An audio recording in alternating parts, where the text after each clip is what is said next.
What's up guys, it's Theresa here. In today's video, I'm going to show you how you can use the timer for your TikTok videos, so stay tuned. If you're new here, welcome. I make a lot of how-to videos for social media, and if you enjoy these types of content, make sure you hit the subscribe button and notification bell so that you don't miss out on any of my videos. Without further ado, let's jump straight into it.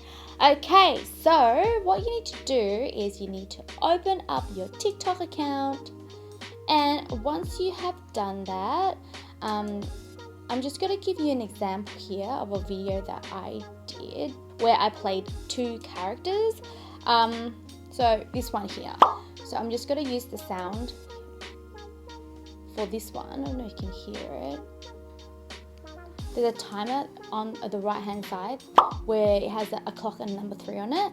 You can tap onto that. You can either set 3 seconds countdown or a 10-second countdown. So what I normally do is I normally use a 3-second countdown. First of all, it's disrespectful. And so what happens here is that because I'm playing two characters in the video, I can adjust it so it records to a certain section. So for example here, I just want to record for 1.7 seconds. So I'll start the countdown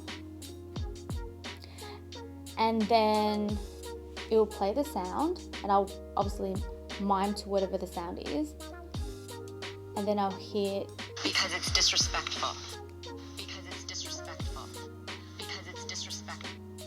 And then when I'm playing the other character, I can, dress up as another person. I then can hit the timer again, but then I'll adjust the time so it only records a certain section.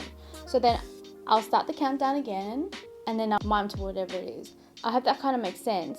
So in that way, you're kind of like shooting at different angles and recording it at different times, but then you're setting the timer to record only a certain section of it. But yeah, that's how I use the timer. If you have any other tips for me or any better way to record these videos, let me know in the comment section below.